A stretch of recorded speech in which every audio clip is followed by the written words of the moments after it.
வணக்கம். மாலை முரசு செய்திகளை விரிவாக பார்ப்பதற்கு முன் தலைப்புச் செய்திகளை பார்க்கலாம். இந்தியா ஐரோப்பிய யூனியன் இடையே தடையற்ற வர்த்தக ஒப்பந்தம் கையெழுத்து.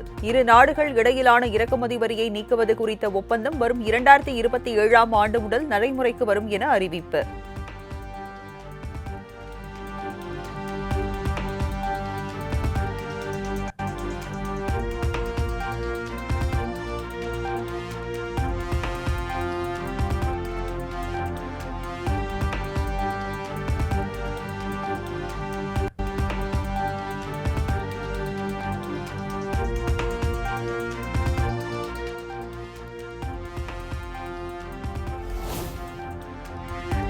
இந்தியா ஐரோப்பிய ஒன்றியம் இடையிலான கூட்டாண்மை சர்வதேச அமைப்பில் ஸ்திரத்தன்மையை வலுப்படுத்தும். இந்தோ பசிபிக் உட்பட உலகளாவிய பிரச்சினைகள் குறித்த ஐரோப்பிய ஆணைய தலைவர் உள்ளிட்டோரிடம் ஆலோசனை மேற்கொண்டதாகவும் பிரதமர் மோடி பேச்சு.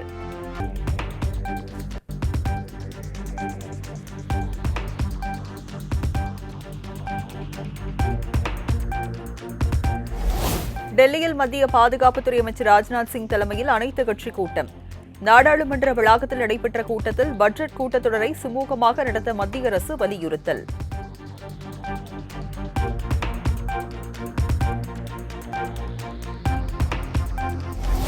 எதிர்க்கட்சிகளின் கோரிக்கைகள் பற்றி விவாதிக்க அரசு தயாராக உள்ளதாக நாடாளுமன்ற விவகாரத்துறை அமைச்சர் கிரண் ரிஜிஜு உறுதி. நாடாளுமன்றத்தில் மத்திய பட்ஜெட் குறித்தே விவாதங்கள் அமைய வேண்டும் எனவும் கருத்து.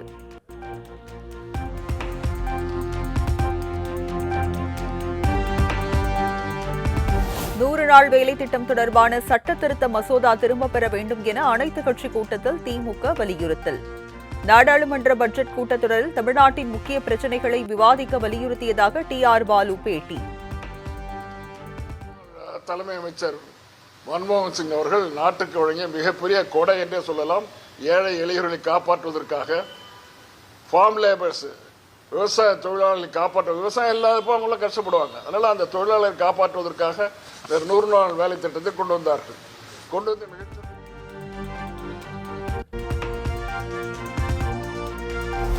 பிப்ரவரி முதல் வாரத்தில் இந்திய தலைமை தேர்தல் ஆணையர் தலைமையிலான குழு தமிழகம் வருகை.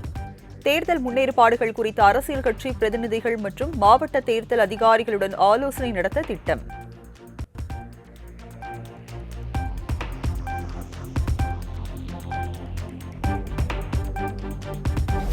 வாரத்தில் 5 நாட்கள் மட்டும் வேலை நாட்களாக அறிவிக்க வேண்டும் உள்ளிட்ட கோரிக்கைகள் வலியுறுத்தல். நாடு முழுவதும் நடைபெற்ற வங்கி ஊழியர்களின் அடையாள வேலைநிறுத்த போராட்டத்தால் வங்கி பணிகள் பாதிப்பு.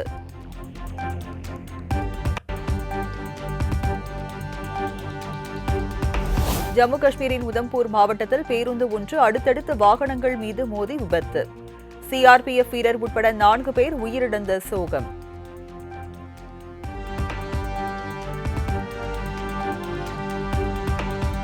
ஜம்மு காஷ்மீர் மாநிலம் உதம்பூர் பகுதியில் நிலச்சரிவு மற்றும் கடும் பனிப்பொழிவால் மூடப்பட்ட ஸ்ரீநகர் தேசிய நெடுஞ்சாலை. கார், லாரி, பேருந்து என அனைத்து வாகனங்களும் பல கிலோமீட்டர் தூரத்திற்கு அணிவகுத்து நின்றதால் போக்குவரத்து பாதிப்பு.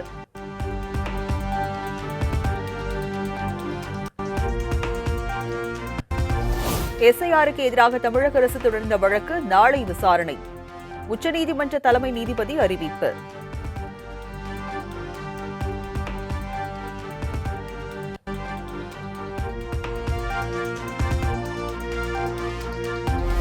(2030ஆம் ஆண்டுக்குள் 1 டிரில்லியன் பொருளாதார தமிழ்நாடு என்ற இலக்கை அடைய பெண்கள் உறுதியளிக்க வேண்டும். சென்னை நந்தம்பாக்கத்தில் நடைபெற்ற மகளிர் உச்சி மாநாட்டில் முதலமைச்சர் மு.க.ஸ்டாலின் வேண்டுகோள். ஆண் பெண்ணுக்கு இடையிலான பாலின இடைவெளியை குறைச்சா பொருளாதாரம் வேகமாக வளரணும்னு IMF அமைப்பே சொல்லுது. நாங்களும் 2030க்குள்ள $1 டிரில்லியன் பொருளாதாரம் கொண்ட தமிழ்நாடு என்னும் எங்கள் இலக்கை அடைய பெண்கள் தான் முக்கிய பங்கு வகிக்கணும்னு செயல்பட்டு வரோம்.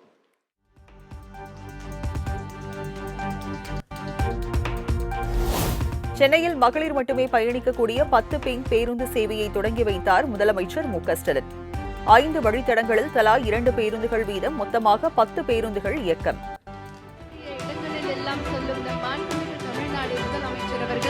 தமிழ்நாட்டில் மகளிருக்கான மிக சிறந்த திட்டங்களை தொடர்ந்து செயல்படுத்திக் கொண்டே இருக்கின்றார்கள். தன்னுடைய ஓய்வு அளப்பரிய உழைப்பின் மூலம் பல்வேறு திட்டங்களை செயல்படுத்திக் கொண்டிருக்கும் நம்முடைய மாண்புமிகு தமிழ்நாடு முதலமைச்சர் அவர்கள் இன்றைக்கு சென்னை நந்தம்பாக்கம் வர்த்தக மைய வளாகத்தில்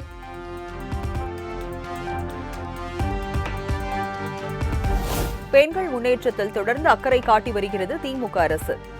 பெண்கள்தான் சமூகத்தின் முதுகெலும்பு எனவும் முதலமைச்சர் மு.க.ஸ்டாலின் பேச்சு. பெண்கள் தான் இந்த சமூகத்துடைய முதுகெலும்பு. மக்கள் தொகையில சரிவாதியாக இருக்கக்கூடிய பெண்கள் முன்னேறாம எந்த நாடும் வளர முடியாது. தந்தை பெரியார் அவர்கள் 100 ஆண்டுகளுக்கு முன்னையே வலியுறுத்தின கருத்து இது.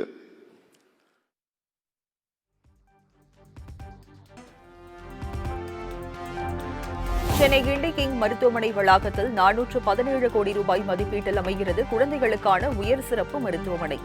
அடிக்கல் நாட்டி பணிகளை தொடங்கி வைத்தார் முதலமைச்சர் மு.க.ஸ்டாலின்.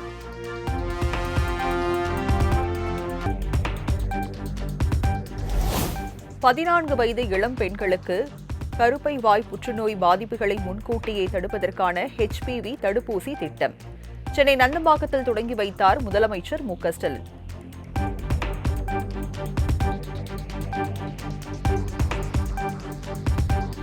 சென்னை நந்தம்பாக்கம் வர்த்தக மையத்தில் உலக மகளிர் உச்சி மாநாடு 2 நாட்கள் நடைபெறும் மாநாட்டை தொடங்கி வைத்தார் முதலமைச்சர் மு.க.ஸ்டாலின்.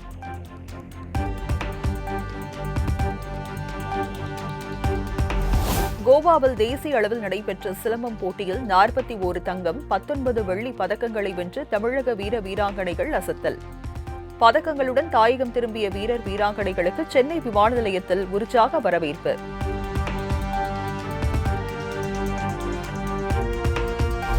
அதிமுக ஆட்சிக்கு வந்தால் ஜல்லிக்கட்டு போட்டியின் போது வீரர் உயிரிழந்தால் 10 லட்சம் ரூபாய் நிவாரணம். ஜல்லிக்கட்டு காளைகள் மாடுபிடி வீரர்களுக்கு இன்சூரன்ஸ் செய்ய நடவடிக்கை எடுக்கப்படும் எனவும் எதிர்க்கட்சித் தலைவர் எடப்பாடி பழனிசாமி உறுதி.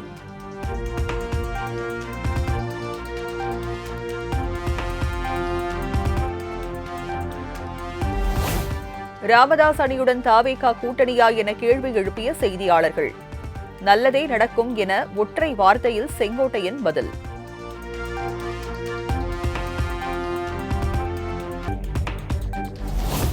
சூழ்நிலை காரணமாக டிடிவி தினகரன் என்டிஏ கூட்டணியில் இணைந்துள்ளதாக செங்கோட்டையன் கருத்து.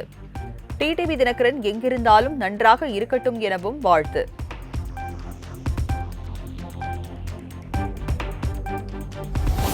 தாவேகாவில் அமமுக இணையும் என செங்கோட்டையன் நம்பினார். அமமுக பொதுச் செயலாளர் டிடிவி தினகரன் பேட்டி.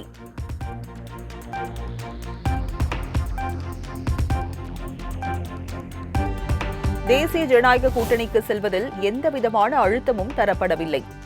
மாலை முரசு செய்தி தொலைக்காட்சிக்கு அளித்த பேட்டியில் ஏற்கனவே தெரிவித்துவிட்டதாக டிடிவி தினகரன் பேச்சு.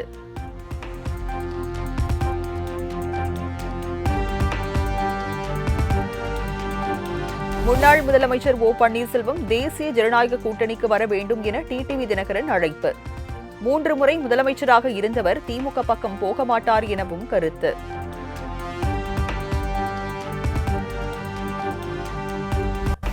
பிரிந்து கிடக்கும் அதிமுக அனைத்து சக்திகளும் ஒன்றிணைய வேண்டும் என்பதுதான் தனது ஒற்றை கோரிக்கை.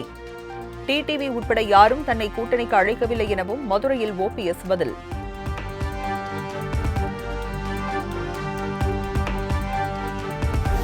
ஆட்சியிலும் அதிகாரத்திலும் பங்கு தருவோருடன் கூட்டணி என புதிய தமிழகம் கட்சித் தலைவர் கிருஷ்ணசாமி திட்டவட்டம். பிப்ரவரி 14, 15 ஆகிய தேதிகளில் கூட்டணி நிலைப்பாடு குறித்து அறிவிக்கப்படும் எனவும் பேட்டி.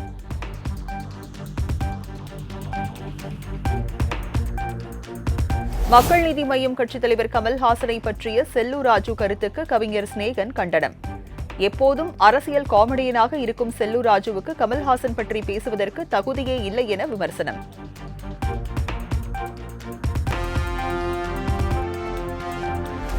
தமிழ்நாடு தலைக்குடியாது தலைப்பில் பிப்ரவரி 1ஆம் தேதி முதல் தமிழகம் எங்கும் திமுக பரப்புரை. ஒவ்வொரு தொகுதியிலும் பொதுக்கூட்டம் நடத்த திமுக பொதுச் செயலாளர் துரைமுருகன் அறிவுறுத்தல்.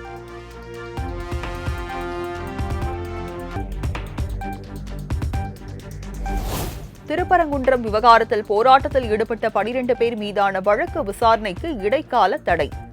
வழக்கை பிப்ரவரி 3ஆம் தேதிக்கு ஒத்திவைத்து உயர்நீதிமன்ற மதுரை கிளை உத்தரவு.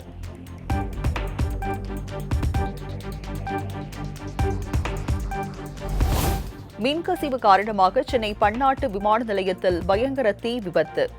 பயணிகள் அனைவரும் உடனடியாக வெளியேற்றப்பட்டதால் உயிர் சேதம் தவிர்ப்பு.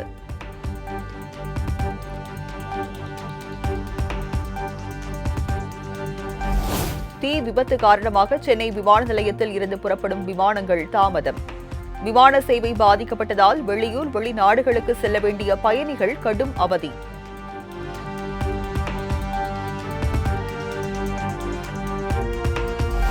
சென்னை நுங்கம்பாக்கம் டிபிஐ வளாகம் முன்பு 33வது நாளாக இடைநிலை ஆசிரியர்கள் தொடர் போராட்டம். அடிப்படை ஊதியத்தை உயர்த்தி அளிக்கும் வரை போராட்டம் தொடரும் என இடைநிலை ஆசிரியர்கள் திட்டவட்டம்.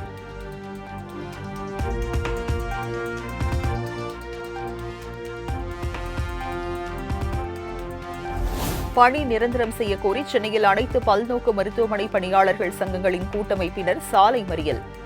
8வது நாளாக தொடர் போராட்டத்தில் ஈடுபட்ட பல்நோக்கு மருத்துவமனை பணியாளர்களை கைது செய்த காவல்துறையினர்.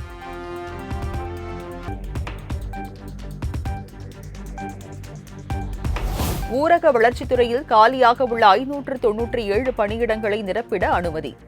தமிழக அரசு அரசாணை வெளியீடு.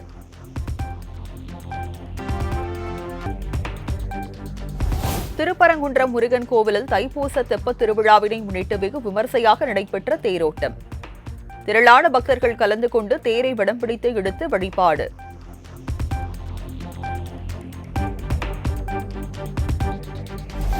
ஸ்ரீரங்கம் அரங்கநாதர் கோவிலில் தைத்தேர் திருவிழாவை முன்னிட்டு நம்பெருமாள் கருட சேவை.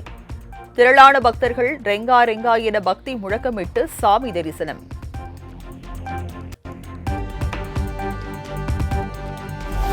திருச்செந்தூர் முருகன் கோவிலில் 100 ரூபாய் தரிசன கட்டண வரிசையில் முந்தி செல்வதில் பக்தர்களிடையே தகராறு. கோயில் வளாகத்திற்குள் பெண் பக்தர்கள் ஒருவரை ஒருவர் கம்பால் தாக்கிக் கொண்டதால் பரபரப்பு.